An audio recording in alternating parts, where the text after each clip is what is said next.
Good morning class. आज हम inorganic chemistry का सेकेंड चैप्टर स्टार्ट करेंगे, that is coordination compounds. Coordination compound जो है एक अलग से क्लास होती है हमारे पास कंपाउंड की, जिसमें क्या होगा कि जो सेंटर में एटम प्रेजेंट है या फिर आयन, वो मेटल होगा। यूजुअली बेसिकली जो है वो मेटल होता है, और मेटल भी कौन सा होता है? Transition metal. और इसके सराउंडिंग में जो है क्लस्टर ऑफ आयंस और मॉलिक्यूल्स प्रेजेंट होंगे। काफ़ी कंपाउंड जो है इनको हम कोऑर्डिनेशन कॉम्प्लेक्सेस भी बोलते हैं। काफ़ी वाइडली प्रेजेंट होते हैं बेसिकली प्लांट्स एंड एनिमल्स में, और काफ़ी इंपॉर्टेंट फंक्शन होता है कोऑर्डिनेशन कंपाउंड का। लाइक मेरे पास एग्जांपल की मैं बात करूँ अगर हीमोग्लोबिन जो है एक कोऑर्डिनेटेड कंपाउंड है, जिसमें जो मेटल आयन प्रेजेंट होता है वो कौन सा प्रेजेंट होता है? आयरन। सिमिलर वे में क्लोरोफिल ग्रीन कलर पिगमेंट होता है जो प्लांट्स में, ये भी क्या है? एक कोऑर्डिनेशन कंपाउंड है, और इसके अंदर जो सेंटर में मेटल प्रेजेंट होता है वो मेटल होता है magnesium. Means basically coordination compound में हमारे पास होगा क्या? सेंटर में एक मेटल प्रेजेंट होगा, एटम भी हो सकता है और आयन की फॉर्म में भी हो सकता है, और उसके सराउंडिंग में जो है ग्रुप ऑफ एटम्स प्रेजेंट होंगे। उन एटम्स को हम बोलते हैं लिगेंड्स। यहाँ पे जो मेटल प्रेजेंट होगा, मेटल जो होगा ट्रांजिशन मेटल होगा, और ट्रांजिशन मेटल से हम अभी पीछे पढ़ के आए हैं। उसमें क्या होता है कि जो डी ऑर्बिटल होता है, डी सबशेल होती है, पार्शियली फिल होती है। तो जो लिगेंड यहाँ पे होंगे, लिगेंड जो है दो तरह के लिगेंड हो सकते हैं, न्यूट्रल लिगेंड भी हो सकते हैं एंड एनायनिक लिगेंड्स भी हो सकते हैं। मीन्स लिगेंड के पास क्या होने चाहिए? लोन पेयर होने चाहिए अवेलेबल, जो वो मेटल को जो है डोनेट कर सके। वो न्यूट्रल केस में भी हो सकता है, एनायनिक केस में भी हो सकते हैं। फॉर एग्जाम्पल अगर मेरे पास लिगेंड जो है वो न्यूट्रल है, लाइक H2O, इसमें ऑक्सीजन के पास lone pair of electrons available है। सिमिलर वे में anionic fluoride, chloride and bromide, इस तरीके से। अब जो है कोऑर्डिनेशन कंपाउंड, जैसे मैं बात करती हूँ, मेरे पास एक कॉम्प्लेक्स है NiCl2। मैं सैचुरेटेड कंपाउंड लेके चल रही हूँ, निकल क्लोराइड। अगर जो है हम इसको जो है एक्वस अमोनिया का सॉल्यूशन लेते हैं, एक्वस अमोनिया सॉल्यूशन जो है हम निकल क्लोराइड में ऐड करेंगे, तो इस केस में क्या होता है? इसका जो सॉल्यूशन का कलर है वो कलर क्या है? चेंज हो जाता है, बिकॉज ये जो है चेंज हो जाएगा NiNH3 6Cl2। निकल क्लोराइड का मेरे पास सॉल्यूशन है, और इसे क्या करेंगे? अगर हम एक्वस एमोनिया इसके अंदर ऐड करेंगे, एक्वस एमोनिया ऐड करने से ये जो निकल क्लोराइड का स्टार्टिंग में कलर होता है ग्रीन कलर का होता है निकल क्लोराइड। इसका जो ग्रीन कलर है वो ग्रीन कलर चेंज हो जाएगा पर्पल कलर में। पर्पल कलर में चेंज हुआ। यहाँ पे क्या है? कॉम्प्लेक्स आयन बने हैं, और कॉम्प्लेक्स आयन कौन सा है? ये NiNH3 6 पॉजिटिव। इस कॉम्प्लेक्स को हम बोलेंगे कोऑर्डिनेशन कंपाउंड।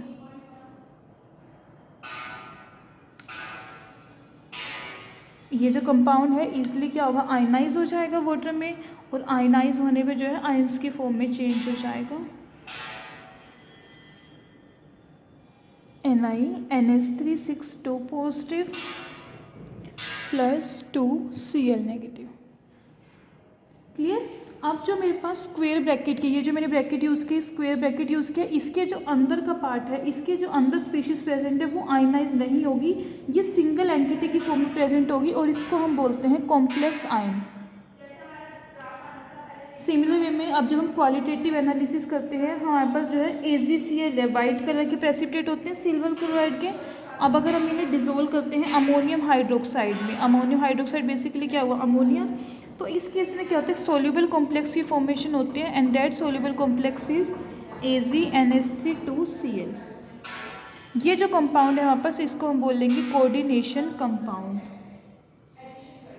और ये जो कोऑर्डिनेशन कंपाउंड है ये आयनाइज हो जाएगा। आयनाइज किस फॉर्म में होगा? AgNH3 positive plus Cl negative. इसको हम बोलेंगे कॉम्प्लेक्स आयन, और ये क्या है हमारे पास? Coordination compound. अब देखो मेरे पास जो है, जैसे मैं ये बात कर रही हूँ कि मेरे पास कोई सैचुरेटेड कंपाउंड है, उसमें हमने एक्वस अमोनिया ऐड किया, वो कोऑर्डिनेशन कंपाउंड में चेंज हो गया। इसी तरीके से हमारे पास एक डबल सोल्ट्स भी होते हैं, but double salts and coordination compound में क्या है? डिफरेंस होता है। अब हम डिटेल में जो है इन दोनों में डिफरेंस स्टडी करेंगे। डबल सोल्ट लाइक मोहर सोल्ट है, मोहर सोल्ट एक डबल सोल्ट का एग्जाम्पल है। कौन कौन सोल्ट प्रेजेंट होते हैं इसमें? FeSO4 ferrous sulphate plus ammonium sulphate and 6 water molecules. इन तीनों को जब हम कंबाइन करते हैं तो मेरे पास जो है मोहर सोल्ट बन जाता है। तो अब अगर मैं बात कर रही हूँ डिफरेंस की, कोऑर्डिनेशन कंपाउंड एंड मोहर मोहर सोल्ट में बेसिकली डिफरेंस क्या है, जो डबल सोल्ट होते हैं इसमें क्या हो रही है, एडिशन हो रही है कि दो मेरे पास सैचुरेटेड कंपाउंड्स है, जैसे एक हो गया फेरस सल्फेट और एक हो गया अमोनियम सल्फेट, इसमें क्या हो रही है, सिंपली एडिशन हो रही है। बट अगर मैं इसकी बात करूँ, इसकी जो आइडेंटिटी है वो क्या होगी, लूज़ हो जाएगी जब हम इसे वाटर में डिसोल्व करेंगे। लाइक मेरे पास ये मोहर सोल्ट है, डबल सोल्ट है आपस, ये जो दो है मेरे पास सोल्ट आपस में कंबाइन होंगे और डबल सोल्ट में चेंज हो जाएगा, प्लस 6H2O, ये बन जाएगा मोहर salt, FeSO4 NH4 2SO4 dot 6H2O, ये है मेरे पास मोहर सोल्ट का फॉर्मूला। बट अगर मैं इसको वाटर में डिसोल्व करती हूँ, वाटर में डिसोल्व करने से क्या होगा, ये जो आयंस हैं, आयंस में फिर से चेंज हो जाएगा formula, SO4 dot 6H2O Fe2 positive plus 2 NH4 positive plus 2 SO4 2 negative, means in सभी आयंस की Fe2 पॉजिटिव NH4 इनकी सभी की जो है करेक्टरिस्टिक्स रिएक्शन देगा। मीन्स कि जो डबल सोल्ट्स हैं इनकी जो do not retain the identity, कि सॉल्यूशन में जब ये जाएंगे तो इनकी जो आइडेंटिटी है वो आइडेंटिटी क्या है, लॉस्ट हो जाएगी। बट अगर मैं कोऑर्डिनेशन कंपाउंड की बात करती हूँ, कोऑर्डिनेशन कंपाउंड की जो आइडेंटिटी है वो आइडेंटिटी जो है एक्वस सॉल्यूशन में भी एज इट इज़ प्रेजेंट होगी।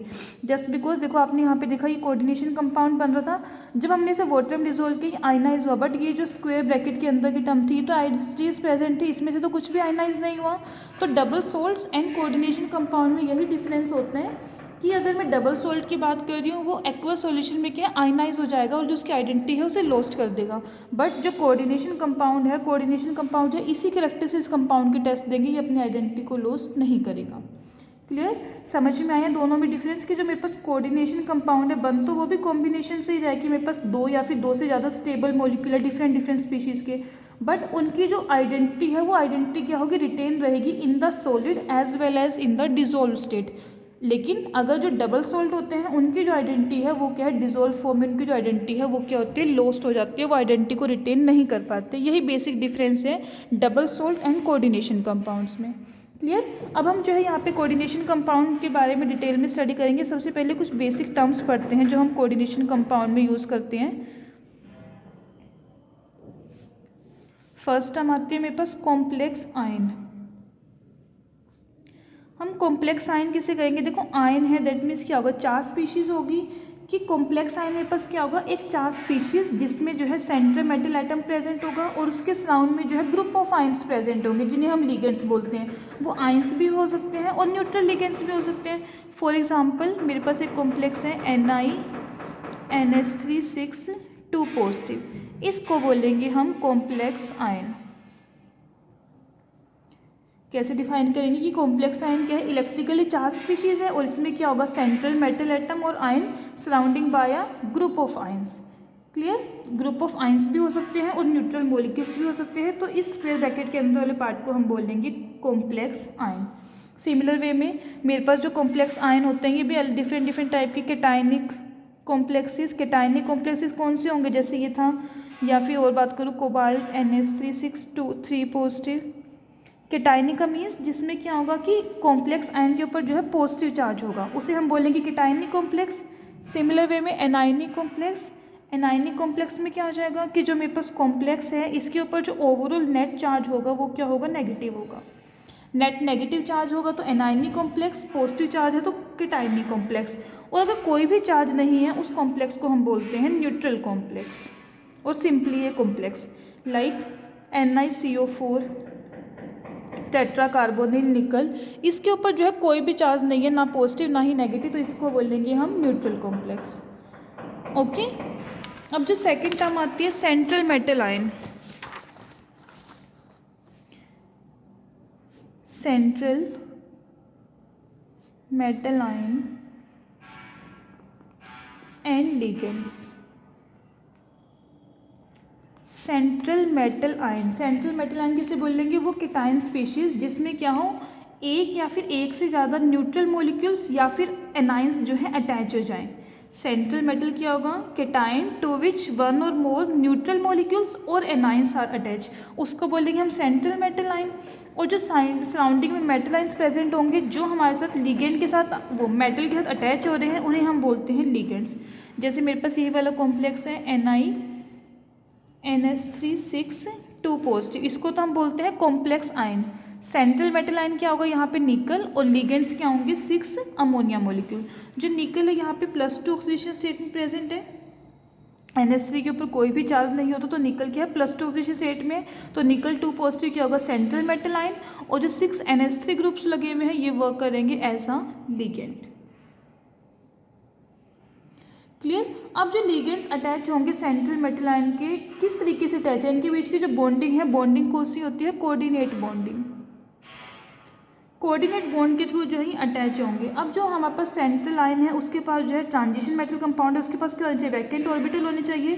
तो लिगेंड कैसा होना चाहिए, जिसके पास क्या हो, loan pair of electrons available हो उसकी आउटर मोस्ट ऑर्बिटल में, और वो क्या करेगा, अपने जो लोन पेयर्स है उनको जो है सेंट्रल आयन को डोनेट करेगा। अब जो मेरे पास एटम है लिगेंड के अंदर जो इलेक्ट्रॉन पेयर को डोनेट कर रहा है, उस एटम को हम बोलते हैं डोनर एटम। जैसे मेरे पास यहाँ पे टोटल 6 NH3 लिगेंड्स प्रेजेंट है, लेकिन NH3 में एटम कौन सा है, नाइट्रोजन ही अपने इलेक्ट्रॉन डोनेट करेगा, इसके पास lone pair of electron available है, तो नाइट्रोजन को हम क्या बोलेंगे, डोनर एटम, और कोऑर्डिनेटिंग एटम भी बोलते हैं। मीन्स कि कोऑर्डिनेट बॉन्ड कौन से एटम के थ्रू बनेगी, डोनर एटम और कोऑर्डिनेटिंग एटम। जैसे मेरे पास ये NH3 था, NH3 में नाइट्रोजन क्या हो गया, डोनर एटम हो गया, ये अपने जो इलेक्ट्रॉन पेयर है इसके पास वो डोनेट कर देगा through coordinate bond. Similar way में वाटर मॉलिक्यूल है H2O, इसमें कौन सा है डोनर एटम, ऑक्सीजन, ये अपने डोनेट करेगा। ऐसे इथाइलिन डायमीन का मॉलिक्यूल अगर हम ले CH2 CH2 NH2 NH2, एक ये है इसमें डोनर एटम और एक ये है इसमें, जो है टोटल 2 डोनर एटम्स प्रेजेंट है। डोनर एटम है कौन सा, नाइट्रोजन। अब जो मेरे पास ये लिगेंड प्रेजेंट है, ये जो है सिंपली आयन भी हो सकते हैं, स्मॉल मॉलिक्यूल्स भी हो सकते हैं, सिमिलर वे में लार्ज मॉलिक्यूल्स भी हो सकते हैं, और even macro molecules like proteins जो हैं वो भी एज ए लिगेंड ही काम करते हैं। तो लिगेंड्स को जो है, और लिगेंड में जो है 1 डोनर एटम भी हो सकते हैं और 1 से ज़्यादा भी हो सकता है, जैसे यहाँ पे 2 डोनर एटम है, या फिर मोर देन 2 भी हो सकते हैं डोनर एटम। तो इस बेसिस पे जो है हम लिगेंड्स को डिफरेंट वे में क्लासीफाई करेंगे। लाइक फर्स्ट मेरे पास होते हैं मोनोडेंटेट लिगेंड, मोनोडेंटेट भी बोलते हैं, या फिर सेकंड नेम होता है इनका यूनिडेंटेट लिगेंड। देखो इसके नेम से ही पता चल रहा है, मोनो, मोनो का मीन्स कि 1, यूनि का मीन्स भी 1, और डेंटेट का मतलब कि जिसकी टेंडेंसी है डोनर के एटम की, कितने डोनर एटम प्रेजेंट है। अगर मेरे पास जो लिगेंड है उसके पास जो सेंट्रल आयन को डोनेट कर रहा है थ्रू 1 डोनर एटम कर रहा है, तो उसे हम बोलेंगे मोनोडेंटेट और unidentate ligand. For example fluoride F negative, Cl negative, सारे के सारे हेलाइड्स हो जाएंगे, ये मोनोडेंटेट लिगेंड में आते हैं। सिमिलर वे में साइनाइड है, OH नेगेटिव ग्रुप है, H2O है, CO है, पिरिडीन है, ये सभी के सभी क्या है, monodentate ligand. Means ligand which can coordinate to the central line through only 1 donor atom, उन्हें बोलेंगे हम मोनोडेंटेट लिगेंड। सिमिलर वे में बाइडेंटेट लिगेंड, बाइडेंटेट का मीन्स कि बाई का मीन्स 2, कि जिसमें जो है टोटल हमारे पास 2 डोनर एटम प्रेजेंट हो, ऐसा लिगेंड जिसके अंदर 2 डोनर एटम होंगे उसे हम बोलेंगे बाइडेंटेट लिगेंड। फॉर एग्जांपल ये जो मैंने अभी बनाया ethylene diamine CH2 CH2 NH2 NH2, इसमें टोटल 2 डोनर एटम्स प्रेजेंट है मेरे पास, तो इसको बोलेंगे बाइडेंटेट लिगेंड। सिमिलर वे में ऑक्सैलेट भी होते हैं, ऑक्सैलिक एसिड का जो स्ट्रक्चर होता है ना, उसमें से जो 2 हाइड्रोजन H पॉजिटिव आयंस वो अगर निकल जाएं 2 नेगेटिव, इसको हम बोलते हैं ऑक्सैलेट आयन। इसमें डोनर एटम कौन सा है, ऑक्सीजन, और एक ही ऑक्सीजन, 2 डोनर एटम प्रेजेंट है, तो ये भी किस में आएगा, बाइडेंटेट लिगेंड में। सिमिलर वे में एक और लिगेंड होता है डाइपिरिडाइल,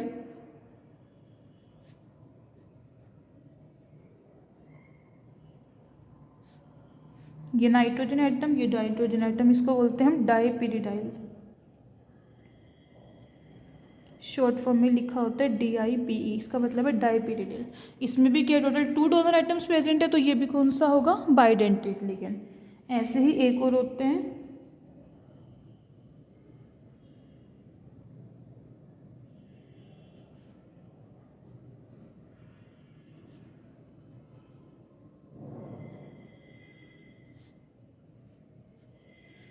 इसमें भी टोटल 2 डोनर एटम है, इसका नहीं है 110 फिनेंथ्रोलिन, और ये शॉर्ट फॉर्म में कैसे लिखा होता है PHEN, ये भी क्या है, bidentate ligand. Clear. Similar way में बहुत सारे हमारे पास हो सकते हैं। मीन्स बस आपको क्या ध्यान रखना है, अगर 1 डोनर एटम प्रेजेंट है तो monodentate ligand, 2 donor atom present है तो बाइडेंटेट लिगेंड। सिमिलर वे में थर्ड आते हैं पॉलीडेंटेट। पॉलीडेंटेट का मीन्स होगा कि 2 से ज़्यादा जितने भी हैं वो सभी पॉलीडेंटेट में आ जाएंगे। Polydentate means more than 2 donor atoms जिसमें प्रेजेंट होंगे उसे हम बोलेंगे polydentate ligand.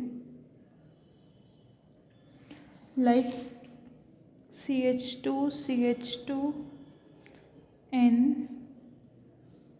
CH2 COH CH2 COH, ये हम फर्स्ट ईयर में कॉम्प्लेक्स पढ़ते हैं। इसका नेम प्रैक्टिकल में आता है EDTA। EDTA means ethylene diamine tetra acetic acid.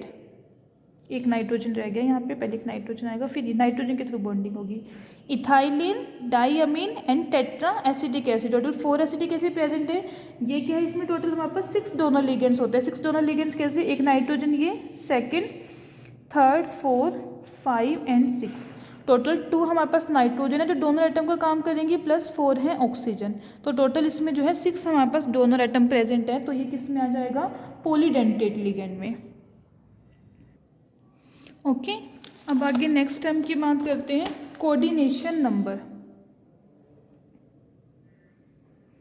देखो कोऑर्डिनेशन नंबर का मतलब क्या है कि टोटल नंबर ऑफ लिगेंड्स, कि कितने नंबर ऑफ लिगेंड जो है वो सेंट्रल लाइन के साथ प्रेजेंट हैं, अटैच है, उसको हम बोलते हैं coordination number. For example AgCN2 1 negative, इसमें टोटल हमारे पास ये तो हो गया सेंट्रल मेटल लाइन और ये लिगेंड्स अटैच है, 2 लिगेंड्स अटैच है, तो इसका जो कोऑर्डिनेशन नंबर है वो कितना हो जाएगा 2। सिमिलर वे में CuNH3 2 पॉजिटिव, इसमें टोटल 4 लिगेंड्स अटैच है, तो इसका कोऑर्डिनेशन नंबर कितना हो जाएगा 4। तो टोटल कितने number of donor ligands present है, लाइक NiNH3 6 2 पॉजिटिव, इसमें टोटल हमारे पास 6 लिगेंड्स प्रेजेंट है, तो इसका कोऑर्डिनेशन नंबर कितना होगा 6। तो कोऑर्डिनेशन नंबर हम कैसे कैलकुलेट करेंगे, total number of ligands, central metal line के साथ कितने नंबर ऑफ लिगेंड्स अटैच है वो होगा उसका coordination number. Clear. Next term की बात करते हैं, कोऑर्डिनेशन स्फीयर।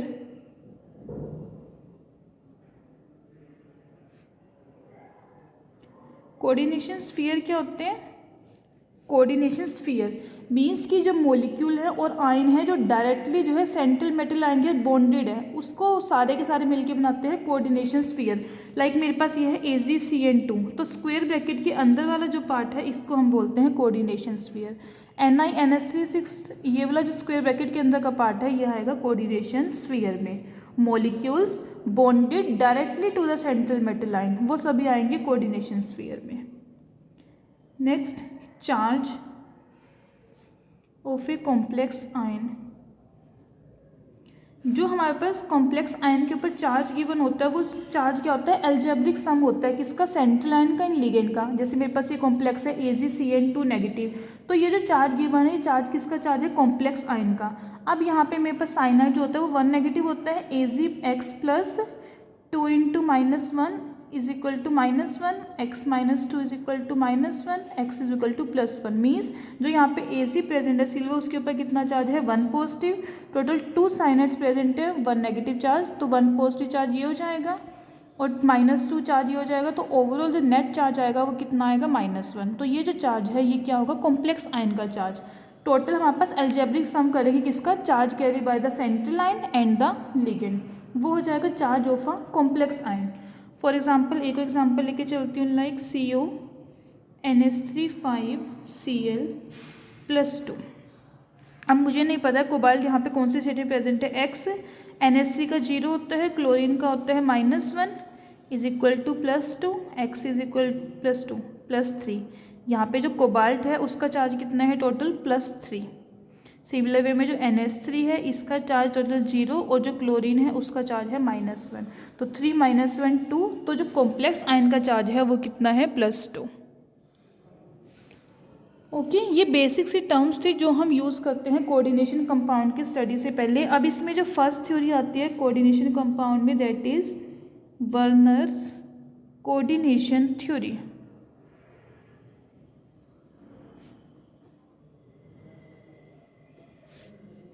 वर्नर्स एक साइंटिस्ट का नेम है जिसने ये थ्योरी दी थी। वैसे तो बहुत सारे अटैम्प्ट बने थे, डिफरेंट वर्कर्स ने जो है बॉन्डिंग एंड स्ट्रक्चर को एक्सप्लेन किया था कोऑर्डिनेशन नंबर के, बट जो मेन ब्रिलियंट वर्क जो था, सबसे पहला जो फर्स्ट क्रेडिट जाता है वो किसको? वर्नर्स को।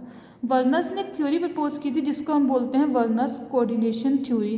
कोऑर्डिनेशन कंपाउंड्स की जब हमारे पास स्टडी स्टार्ट हुई थी बॉन्डिंग की, किस तरीके की बॉन्डिंग होती है, इसको एक्सप्लेन करने के लिए जो फर्स्ट अटैम्प्ट था वो वर्नर का ही अटैम्प्ट था। अब इसके बेसिक पोस्टुलेट्स की बात करती हूँ कि इसने क्या क्या एज्यूम करके चले थे अपनी थ्योरी में। फर्स्ट मैं बात करूँ कि इसने क्या कहा था कि जो कोऑर्डिनेशन कंपाउंड में मेटल प्रेजेंट होगा, मेटल के पास जो है बेसिकली 2 टाइप्स ऑफ वैलेंसी होगी। कोऑर्डिनेशन कंपाउंड्स में जो मेटल प्रेजेंट है, सेंट्रल मेटल आयन, बेसिकली उसके पास 2 टाइप्स की वैलेंसी होगी, primary valency and secondary valency. जो प्राइमरी वैलेंसी होती है वो आयनाइजेबल होती है, लेकिन जो सेकेंडरी वैलेंसी होगी वो क्या होगी? Non ionizable. और मॉडर्न टेक्नोलॉजी में टर्मिनोलॉजी में बात करूँ तो क्या है कि जो प्राइमरी वैलेंसी है वो कोरस्पॉन्ड करेगी ऑक्सीडेशन स्टेट को, कि मेटल कौन सी ऑक्सीडेशन स्टेट में प्रेजेंट है, और जो सेकेंडरी वैलेंसी है वो कोरस्पॉन्ड करेगी कोऑर्डिनेशन नंबर को, means total number of ligand जो है वो कितनी अटैच है। क्लियर? अब जो मेरे पास जितने भी मेटल होंगे, कोई भी कॉम्प्लेक्स है उसमें जो मेटल है उसके पास जो सेकेंडरी वैलेंसी होती है वो फिक्स नंबर होती है। फिक्स नंबर का मतलब कि जो कोऑर्डिनेशन नंबर है वो फिक्स होगा। जैसे मेरे पास ये कॉम्प्लेक्स है कि सिल्वर है, इसकी सेकेंडरी वैलेंसी फिक्स है 2 की, इसका जो कोऑर्डिनेशन नंबर होगा कंपाउंड बनाएगा वो कोऑर्डिनेशन नंबर 2 में बनाएगा। सिमिलर वे में निकल है कि 6 कोऑर्डिनेशन नंबर है इसका। तो जो मेरे पास सेकेंडरी वैलेंसी है वो नॉन आयनाइजेबल होगी, एंड सेकेंड थिंग वो क्या होगी? Fix number of secondary valency होगी। आगे बात करूँ नेक्स्ट पॉइंट की, कि जो मेरे पास मेटल एटम होता है उसकी टेंडेंसी होती है कि वो जो है अपनी दोनों वैलेंसी को, primary as well as secondary valency, दोनों को ही सेटिस्फाई करे। जो प्राइमरी वैलेंसी होती है वो सेटिस्फाई होती है नेगेटिव आयन से, और जो सेकेंडरी वैलेंसी होती है वो सेटिस्फाई होती है नेगेटिव आयन भी हो सकते हैं और न्यूट्रल मॉलिक्यूल्स भी हो सकते हैं, और किसी किसी केस में ऐसा भी होता है कि दोनों ही वैलेंसी जो है नेगेटिव आयन के थ्रू सेटिस्फाई है। अब देखो इस चीज़ को समझने के लिए जो मैंने लास्ट में भी कॉम्प्लेक्स लिया था, ये वाला कॉम्प्लेक्स लेके चलते हैं, NiNH3 6Cl2।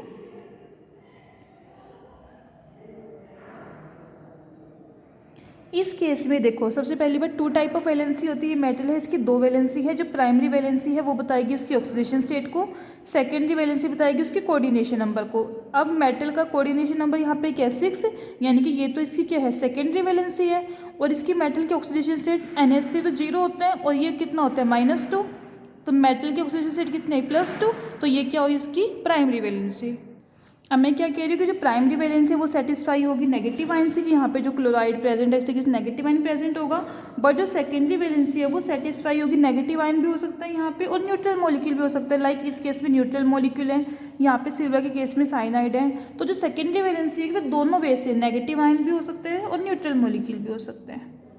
ओके अब नेक्स्ट पॉइंट की बात करूँ, जो मेरे पास प्राइमरी वैलेंसी होती है वो नॉन डायरेक्शनल होती है, मीन्स उसकी कोई भी पर्टिकुलर डायरेक्शन नहीं होती। Primary valency is non directional. But अगर मैं सेकेंडरी वैलेंसी की बात करती हूँ, सेकेंडरी वैलेंसी क्या होती है? Directional in nature. Secondary valency की डायरेक्शन होती है, और जो सेकेंडरी वैलेंसी होती है वो डायरेक्ट होगी टुवर्ड्स द फिक्स पोजीशन, कि उसकी जो है एक डेफिनेट ज्योमेट्री होगी किसी भी कोऑर्डिनेशन कंपाउंड की। लाइक फॉर एग्जांपल मैं बात करती हूँ, यहाँ पे इसका कोऑर्डिनेशन नंबर कितना है? 6। कोऑर्डिनेशन नंबर 6 का मतलब क्या होता है? हमें पता है कितनी कौन सी ज्योमेट्री होगी? ऑक्टाहेड्रल ज्योमेट्री होगी। सिमिलर वे में कोऑर्डिनेशन नंबर 4 होता है, उसके इसमें कौन सी ज्योमेट्री होती है? टेट्राहेड्रल होती है। और ऑक्टाहेड्रल है तो वो फिक्स होगा ना कि 2 ligands along Z axis, 2 x axis और 2 वाई एक्सिस। तो जो कोऑर्डिनेशन नंबर है मींस जो सेकेंडरी वैलेंसी है वो डायरेक्ट होगी टुवर्ड्स द फिक्स पोजीशन, और वो बताएगी डेफिनेट ज्योमेट्री के बारे में। क्लियर? कि अगर हमारे पास सेकेंडरी वैलेंसी 6 है तो अरेंजमेंट कैसी होगी? ऑक्टाहेड्रल अरेंजमेंट होगी। अगर सेकेंडरी वैलेंसी 4 होती है उस केस में जो अरेंजमेंट होगी वो कौन सी होगी? टेट्राहेड्रल होगी, या फिर स्क्वायर प्लेनर भी हो सकती है। वो तो आगे हम फर्दर डिवाइड करेंगे, इसको स्टडी करेंगे कि कौन सी टेट्राहेड्रल है, कौन सी स्क्वायर प्लेनर है। और जो सेकेंडरी वैलेंसी होती है, और मैं उसको सेकेंड वे में कहूँ कि ये क्या बताती है मुझे? स्टीरियो केमिस्ट्री के बारे में। It determine the stereo chemistry of complex. Stereochemistry का मतलब कि उसकी स्पेस में किस तरीके की अरेंजमेंट है, लिगेंड्स जो है वो मेटल के साउंड में किस तरीके से अरेंज हैं, वो होती है उसकी स्टीरियोकेमिस्ट्री। तो जो सेकेंडरी वैलेंसी होगी वो डिटरमिन करेगी stereochemistry of the complex. Clear. ये बेसिक पोस्टुलेट्स हैं वर्नर्स थ्योरी के कि जिस जोन से जंक्शंस वो लेके चला था अपनी थ्योरी को बताने के लिए। अब इसके बाद जो है अगर मैं एक्सप्लेनेशन की बात करूँ, वर्नर्स ने जो है हमारे पास कोबाल्ट के जो अमीन कॉम्प्लेक्सेस है अपनी थ्योरी से जो है उनके स्ट्रक्चर्स को एक्सप्लेन करने की ट्राई की थी। वन बाय वन वो हम स्ट्रक्चर डिस्कस करेंगे। जैसे फर्स्ट स्ट्रक्चर मेरे पास आता है COCl3 डॉट 6NH3 कॉम्प्लेक्स। अब देखो इस कॉम्प्लेक्स में जो मेरे पास अभी हमने पढ़ा ना पीछे की जो प्राइमरी वैलेंसी है वो नेगेटिव आयन को, और जो सेकेंडरी होगी वो न्यूट्रल भी हो सकता है नेगेटिव भी हो सकती है। तो इसमें जो कोबाल्ट है उसकी जो प्राइमरी वैलेंसी है वो कितनी है 3, और जो सेकेंडरी वैलेंसी की बात करूँ वो उसमें कितनी है यहाँ पे 6। अब इसको जो है हम किस तरीके से लिखेंगे CONH3 6Cl3, और ये भी हमें किस तरीके से पता चलता है कि अगर मैं इस कॉम्प्लेक्स की आयनाइजेशन करती हूँ, ये मेरे पास कॉम्प्लेक्स है, जब हम इसको आयनाइज करेंगे तो ये चेंज हो जाएगा CONH3 6 3 positive plus 3Cl negative. जो 3Cl नेगेटिव है वो बॉन्डेड है थ्रू प्राइमरी वैलेंसी, और जो क्लोराइड आयन है ये क्या होंगे आयनाइजेबल होंगे। मींस आयनाइजेबल मतलब कि अगर हम यहाँ पे जो है सिल्वर नाइट्रेट ऐड करेंगे, सिल्वर नाइट्रेट ऐड करने पे तो ये जो क्लोराइड आयन है ये क्या होंगे प्रेसिपिटेट हो जाएंगे, हमें जो है वाइट कलर के प्रेसिपिटेट ऑब्टेन्ड होंगे। ओके, तो जो कॉम्प्लेक्स है इसको हम इस तरीके से फॉर्मुलेट करेंगे, और जो प्राइमरी वैलेंसी है वो आयनाइजेबल है, अभी हमने पीछे पढ़ा, तो ये जो है आयनाइज हो जाएंगे। और जो कॉम्प्लेक्स आयन मतलब कि कोऑर्डिनेशन स्फीयर के अंदर जो भी स्पीशीज प्रेजेंट है वो नॉन आयनाइजेबल होते हैं, तो ये क्या होगा ये एज इट इज प्रेजेंट होगा। सिर्फ जो हमारे पास प्राइमरी वैलेंसी है 3 क्लोराइड आयन से सिर्फ वही प्रेसिपिटेट होंगे। सिमिलर वे में अगर मैं इसके स्ट्रक्चर को डिस्कस करूँ, इसका स्ट्रक्चर कैसे होगा, अब ये जो है ये कोऑर्डिनेशन नंबर को बताते हैं। यहाँ पे कोऑर्डिनेशन नंबर कितना है 6 कोऑर्डिनेशन नंबर है कोबाल्ट का, 3 4 5 and 6 NH3 NH3 NH3 total 6 ammonia molecules octahedral geometry में अरेंज होंगे। जो हमारे पास सेकेंडरी वैलेंसी है उसको हम सॉलिड लाइन से रिप्रेजेंट करते हैं, और जो प्राइमरी वैलेंसी है इसको डॉटेड लाइन से। टोटल मेरे पास 3 क्लोरीन है, इनको जो है इस तरीके से डॉटेड दिखा देंगे 3 क्लोरीन्स को, एक ही तरह जाएगा, ये हो जाएगी। क्लियर। सिमिलर वे में सेकेंड स्ट्रक्चर की बात करूँ, यही इसी का कॉम्प्लेक्स का स्ट्रक्चर है COCl3 डॉट 5NH3। अब देखो इस केस में जो कोऑर्डिनेशन नंबर है कोबाल्ट का, अभी हमने पढ़ा था कि जो कोऑर्डिनेशन नंबर है मेटल का वो तो फिक्स रहेगा ना, तो यहाँ पे भी जो कोऑर्डिनेशन नंबर है वो 6 ही होगा। बट इस केस में क्या है, जो 5 पोजीशन है वो तो ऑक्यूपाई की NH3 मॉलिक्यूल ने, और जो 6th पोजीशन रहेगी वो कौन ऑक्यूपाई करेगा, one of the chloride ion. तो इस केस में जो क्लोराइड आयन है इसका क्या होगा डबल करैक्टर होगा, मीन्स कि ये सेकेंडरी वैलेंसी को भी सेटिस्फाई करेगा as well as primary valency को भी, दोनों ही वैलेंसी को ये जो है सेटिस्फाई करेगा। और अगर हम इस सॉल्यूशन को फिर से आयनाइज करेंगे, आयनाइज करने पे क्या होता है हमारे पास जो है टोटल, अगर मैं इसको आयनाइज कर रही हूँ मीन्स इसकी रिलेशन AgNO3 के साथ कर रही हूँ, तो टोटल जो है मेरे पास 2 क्लोराइड आयन है जो वो प्रेसिपिटेट होते हैं। 2 क्लोराइड आयन प्रेसिपिटेटेड हो रहे हैं, दैट मीन्स कि जो मेरे पास कोऑर्डिनेशन स्फीयर है एक क्लोरीन जो है उसके अंदर प्रेजेंट है। इस तरीके से मेरे पास कॉम्प्लेक्स का स्ट्रक्चर होगा NH3 5Cl plus 2Cl negative. तभी तो हमारे पास जो है 2 क्लोराइड आयन प्रेसिपिटेट होंगे कि अगर मैं इस सॉल्यूशन को आयनाइज करती हूँ मीन्स एक्वस AgNO3 का सॉल्यूशन लेती हूँ, तो उस केस में क्या होता है 2 क्लोराइड आयन जो है प्रेसिपिटेटेड हो जाते हैं। और 2 क्लोराइड आयन प्रेसिपिटेट हो रहे हैं, इससे हमें क्या पता चलता है कि जो मेरे पास क्लोरीन है, एक क्लोरीन जो है 3 में से वो कहाँ पे प्रेजेंट है, कोऑर्डिनेशन स्फीयर के अंदर प्रेजेंट है, और वो क्या करेगा दोनों ही वैलेंसी को सेटिस्फाई करने की ट्राई करेगा, प्राइमरी वैलेंसी को भी और उसकी सेकेंडरी वैलेंसी को भी। अब इसका स्ट्रक्चर ड्रॉ करें, कर देती हूँ cobalt 1 2 3 4 5 and 6 NH3 NH3 NH3 total 5 ammonia है मेरे पास, 5 अमोनिया लगा देंगे। 6 पोजीशन पे क्या है क्लोरीन, और क्लोरीन जो है दोनों वैलेंसी को रिप्रेजेंट कर रहा है, तो यहाँ पे डॉटेड लाइन भी आ जाएगी, सॉलिड लाइन भी आ जाएगी। सिमिलर वे में एक क्लोरीन इस साइड और एक क्लोरीन इस साइड, ये इसका स्ट्रक्चर हो जाएगा कॉम्प्लेक्स का। क्लियर। अब आगे नेक्स्ट बात करते हैं COCl3.4NH3। इस केस में भी जो कोबाल्ट का कोऑर्डिनेशन नंबर है वो कोऑर्डिनेशन नंबर तो 4 ही होगा, बट यहाँ पे क्या है मेरे पास टोटल 3 क्लोरीन है, उसमें से जो 2 क्लोराइड आयन होंगे वो क्या होंगे, डबल कैरेक्टर एग्जिबिट करेंगे। दैट मीन्स प्राइमरी वैलेंसी को भी सेटिस्फाई करेंगे और सेकेंडरी वैलेंसी को सेटिस्फाई करेंगे। और अब इसमें जो है हमें अगर हम इसकी AgNO3 के साथ रिएक्शन करते हैं तो उस केस में क्या है हमें जो है 1 क्लोराइड आयन के प्रेसिपिटेट मिलते हैं। इसका मतलब क्या होगा कि जो टोटल 2 क्लोरीन है 3 में से वो क्या होंगे, कोऑर्डिनेशन स्फीयर के अंदर प्रेजेंट होंगे। Cl2Cl gives CONH3 4Cl2 positive plus Cl negative, इस तरीके से। क्लियर। ये जो क्लोराइड आयन होगा ये क्या होगा, प्रेसिपिटेट हो जाएगा। स्ट्रक्चर ड्रॉ करें इसका। Cobalt 1 2 3 4 5 and 6 total 4 NH3 ligands attach होंगे।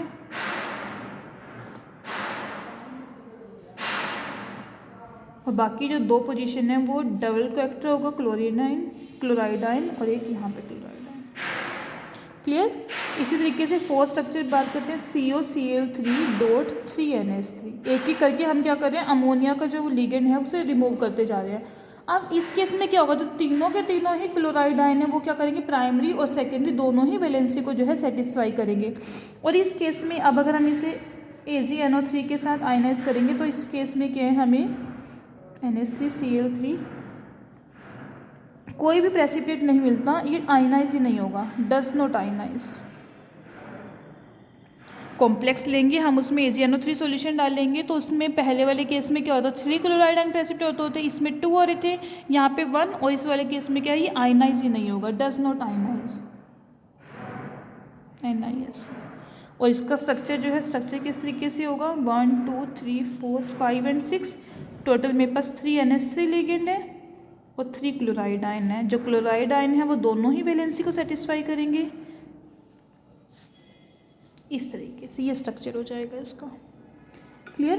तो इस तरीके से जो है वर्नर्स ने जो है सक्सेसफुली जो है हमारे पास स्ट्रक्चर्स एक्सप्लेन किए थे कोबाल्ट अमीन्स कॉम्प्लेक्सेस के भी। सिमिलर वे में प्लेटिनम 4 पॉजिटिव जो आता है उस केस में जो प्लेटिनम की प्राइमरी वैलेंसी है वो 4 है और जो सेकेंडरी वैलेंसी है वो 6 है। उसके भी जो स्ट्रक्चर है उसने जो है वर्नर्स ने जो है सक्सेसफुली जो है एक्सप्लेन किए थे। ओके ये जो है हमने कुछ कोऑर्डिनेशन कंपाउंड जो है वर्नर्स ने जो एक्सप्लेन किए थे उनके स्ट्रक्चर को है डिस्कस किए। अब नेक्स्ट लेक्चर में हम इससे आगे का पढ़ेंगे। Thank you.